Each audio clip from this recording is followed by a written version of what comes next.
Are you yearning to wake up each morning and ignite a new meaning and purpose in life and beyond? Welcome, everyone. I'm Michael McGinnis, an award-winning author, speaker, and educator on human potential, and your host on You Can Do It, Inspiring Growth, Igniting Potential. Life presents us with challenges that serve as catalysts for growth. The pivotal question is, how do we respond to these challenges? Or better yet, opportunities. Do we adopt a victim mindset or rise to become victors? Our goal here is to guide and inspire you to master the most amazing journey you have, your life. You Can Do It starts now.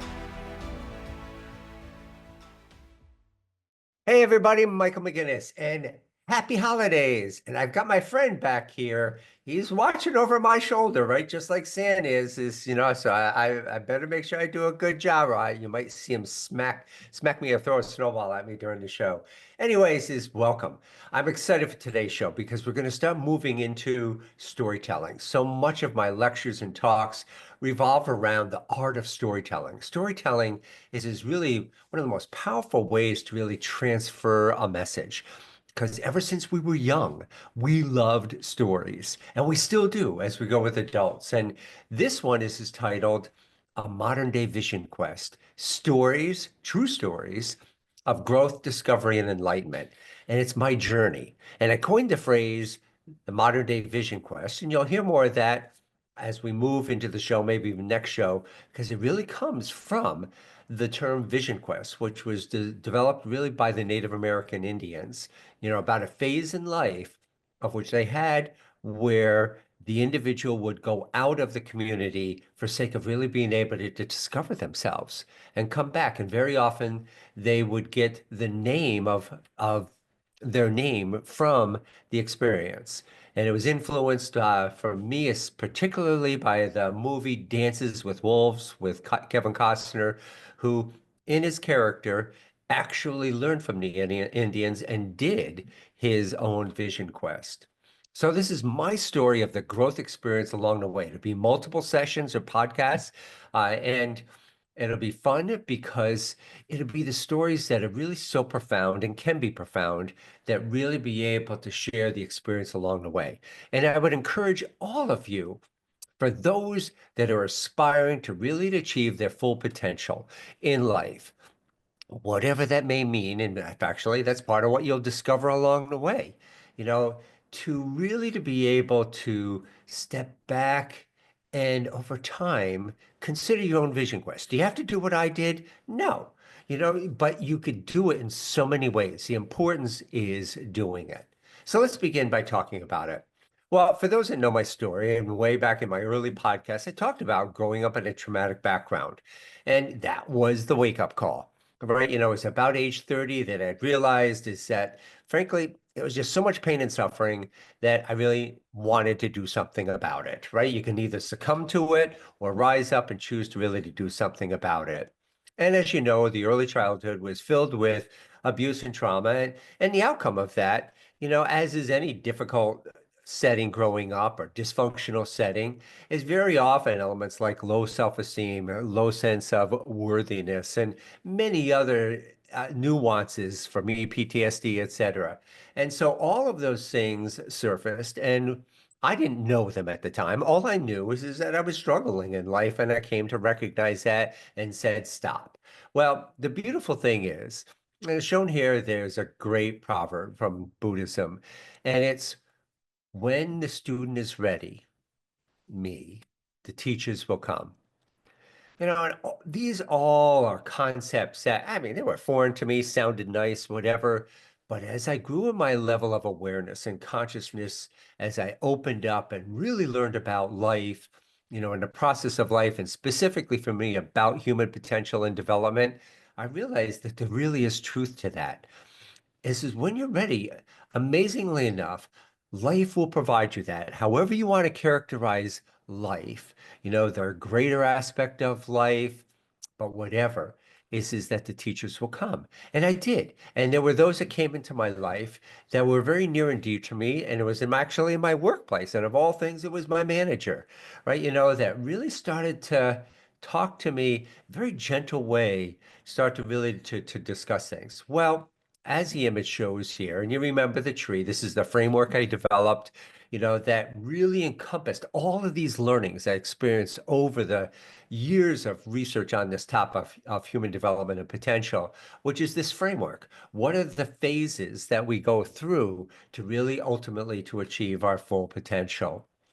Well, as you can see here, is I really entered the first phase, which was personal growth and development. The dealing with the analogy is I use a tree, right? Is a tree can't survive if its root system is ineffective, right? And that's where all of the nutrients come into the tree, its grounding, its footing to be able to withstand the winds and environment and the weather elements out there.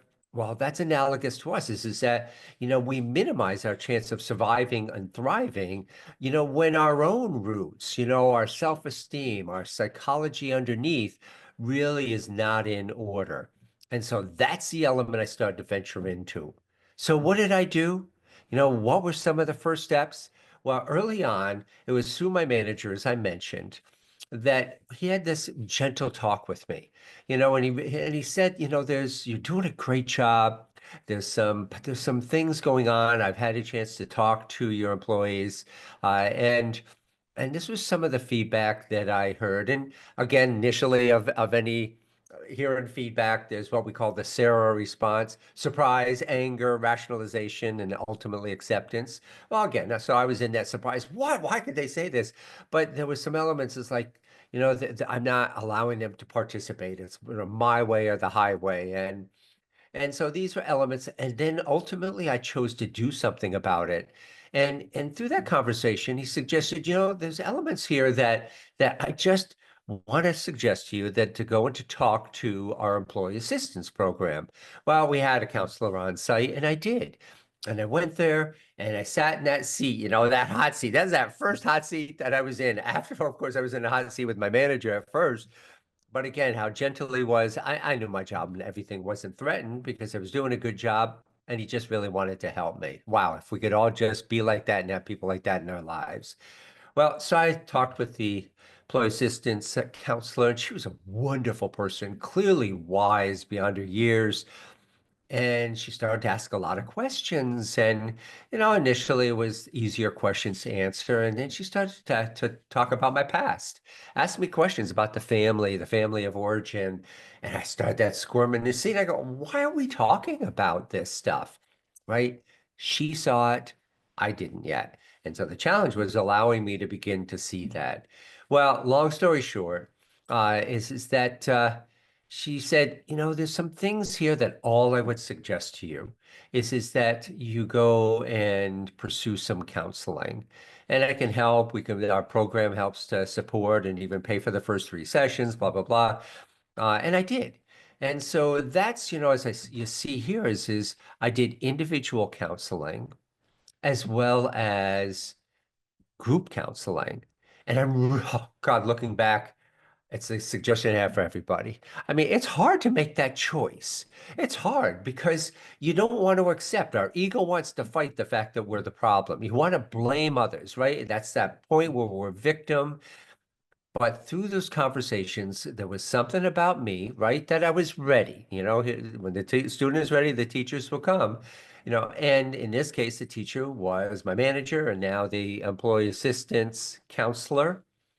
And it sort of pushed me to the next teachers, right? Which is going to be a personal counselor and then a group facilitated counselors. There were 2 of them there. And I'll tell you, the experience was awesome. It took a lot of peeling the onion, and that's what happens there. Good counselors peel the onion.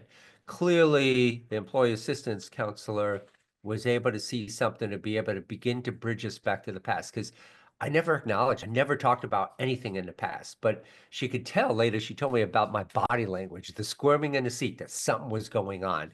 There was an uncomfort. We can lie, our bodies cannot.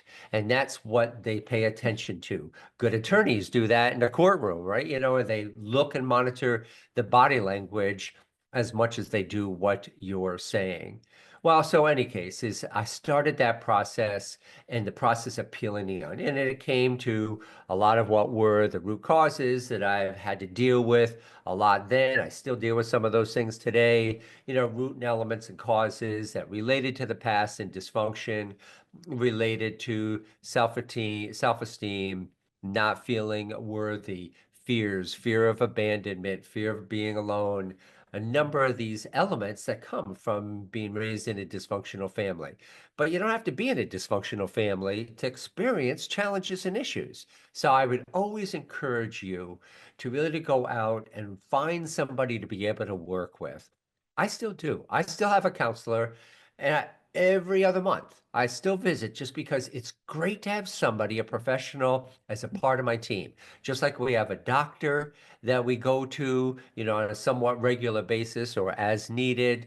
It's great to have people on our team. And like we have I have a financial advisor or an accountant or somebody, right, to sort of help us guide us in some of these different aspects of our life.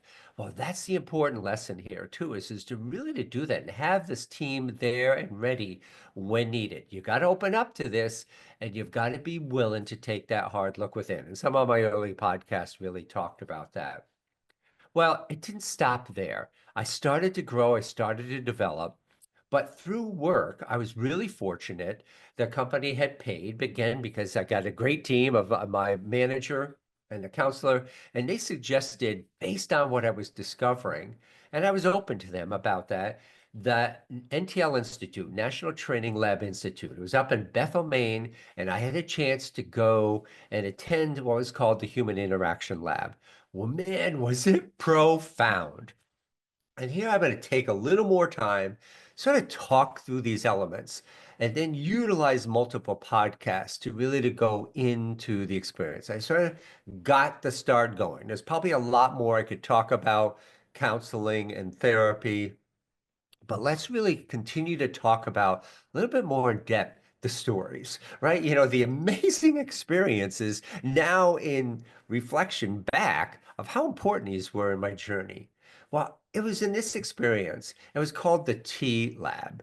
I think T Lab. In any case, it is an amazing experience. And there was this master facilitator that we all hated up front, right? And that's what we get. Great teachers, great facilitators. Because they challenge us. And it's starting to challenge us on our issues. Well, all of us were there for that reason. And we start off with the superficial conversation and talking with each other. And that's what a T group does. It gets a group in conversation. He pose a question. Initially a little simple to sort of just get the communication going. It was a lot like a cocktail party. And a little later he stopped and he said, okay, we've had enough of the cocktail party. Why are we really here? Who'd like to start that conversation? Silence. Silence. And so he says, okay, so let's talk about it. And he'd pick people out, right? And all of a sudden say, he says, you're here. Let's talk about it. And again, it was to whatever comfort level we had initially, but it was starting to peel that onion back, and then over time, was just that push to start getting deeper and deeper until we were dealing with the reasons that we were there. And most of us had experiences that we were having difficulty in relationships, which was characteristic of my life. Personal relationships, they didn't work very well, and it was again because a lot of my own issues. I didn't want to see it that way at first. It was initially, oh, blame the women in my case, right? Or the other people I'm meeting, my coworkers and my employees or whatever, right? Until we start to loosen and unveil that aspect and really begin to start taking that tough look within. Well, we did that. And through that experience, I can say that I formed such great relationships with some of the people in there. One in particular came a great friend. He was peeling the onion of really being able to deal with, come out of the closet, really, in effect, to really, he was in an era where that was not a good thing to be able to unveil that. And he did, and it was just so profound and powerful. And I did, and I started to talk about the issues. And it wasn't until there was this activity, and I'll never forget it. We were asked to draw this issue, what our issues were on a piece of paper. And through that drawing, titled something, and all of a sudden, I made this connection because I drew this little circle called family. And and I put a question mark in there because I was starting to begin to s- discover things about me that related to feelings that I had back when I was young. And I listed it up and I put that up together and boom, it was as if this whole thing opened up. And I began to really to begin to see. Right. And that's what self-awareness does is as we grow and develop. It's not easy. It's hard to peel away the layers that are on top of our self-awareness and allow us to really begin to see what's going on. Well, it was a great experience. I know I left there with incredible awareness now that yes, there was something. And honestly, I denied. I really wanted to push in denial about my past. I didn't know consciously that I was doing that. People would ask me about my family experience, and I tell them, as if it was this greatest family, and just be talking as if I felt it was really true, until, again, the eyes opened up. And I began to really to see that connection. Well, now it gave me the tools and armament of awareness to go back and start to continue to deal with that in counseling. And, through that, as you can see here, there was a combination of steps here. There was that NTL lab I just talked about, counseling, continued group therapy, support groups. Support groups were incredible. I was really fortunate. There are 12-step groups, and I found I really came to love them. It had nothing to do with, for myself, any kind of alcoholic abuse or drug abuse, but they had things like ACOA, Adult Child of Alcoholic, or Codependency Anonymous.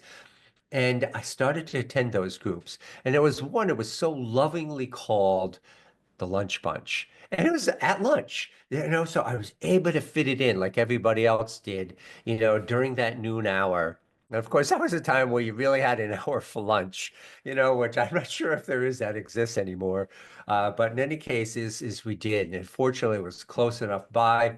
It was, in a room, and often had multiple rooms, right? Because the group was that large. And it was just so refreshing, right? Because these were conversations I couldn't go back to the workplace and talk about. These were conversations and experiences I couldn't talk to about friends at that point, right? Because my friends weren't supportive, weren't supportive, and I wasn't even comfortable talking about these things yet. And so here was a group of people that you could unveil, you could talk about, and people did. And I love the 12-step structure. Again, I suggest that to anybody. It's a holistic approach to really to grow and to heal. And I love it. So whether even though may not be drug or alcohol abuse, it certainly is a great tool for that as well. I know many people who have done it for those purposes. But there's the use of the 12-step for, like I said, codependency, ACOA, and I'm sure others by now, that really is effective to sort of work through that process and do it in a setting with your peers. Right. And there's no counselors in the thing, nobody directing it, nobody telling you what to do. You're free to be really who you are and to begin to talk about it as you develop comfort in the group. Then counseling was a place where you did get that counseling, that discussion further by a professional, which was incredible experience. And in addition to that, I'll be coming into, in fact, yeah, I'll mention chit chat. I'll come back to that in a second. But affirmations is all these tools for discovery, as I talked about in my book, Discovering Michael, an inspirational guide to grow to personal growth and self-discovery.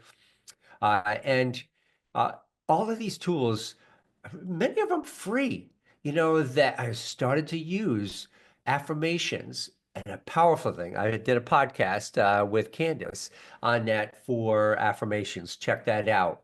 on journaling, the ability to be able to just write your notes down and just in the privacy to yourself. It's amazing how powerful that can be. No, then I started to get into assessments. I'll talk about that in a little bit. But let's go to chit chat because that was another major element. And so, I'm watching the clock here. Bear with me as I'm going through, and I think this is a good place to probably conclude this podcast as I discuss this, and then we'll pick it up, continue the storytelling next week. Well, here was the case, right? I was really starting to grow, and I was starting to do some research on the topics that I was dealing with, and I was living New York at the time, and what I discovered is that relatively close by in Pennsylvania, was this group called Karen Foundation, who had Chit Chat Farms, and you see a picture of that here. And I read about the program. I made the choice to do that. Now, this is an interesting thing because I went in and I told my counselor, and I thought first she would be elated about that. And got nothing but resistance. And I go, why? Why? Well, you should have let me, being herself, really to have suggested this or looked into this. You should be discussing those things with me first. And that's where, part of that makes sense to somebody who needs that kind of step by step. That's great. But then there's people like me who come along who are self-starters. I've always been that way in my life. I continue to be that way in the life. And that's where I was starting to take charge, which is a really good thing. The unfortunate part about that experience is that she was not supportive of that. She wanted the control, maybe the ego of being in charge and control. And it was good because I started to recognize that a little later on, which was what prompted my change from counseling, right? Which is a good thing. That's the power of this taking charge. So heed your feelings. And particularly as if you're a self-starter, heed yourself, go, right? And just take the look. And of course, find the people to talk to. You have them about it, which was my intention going in, but I didn't anticipate that resistance. Well, regardless of that, I went. I went. Oh, goodbye. I'm going. I really am I was excited about this. And, probably not many people are excited about growth. But boy, if you can get to that point and just realize that you're growing, and the counseling I've had so far was really beginning to develop self-esteem. I was feeling that difference, and be grateful to yourself. Be glad. Use that to encourage yourself to keep going and going and going, because it's opportunities are endless today. And so I did.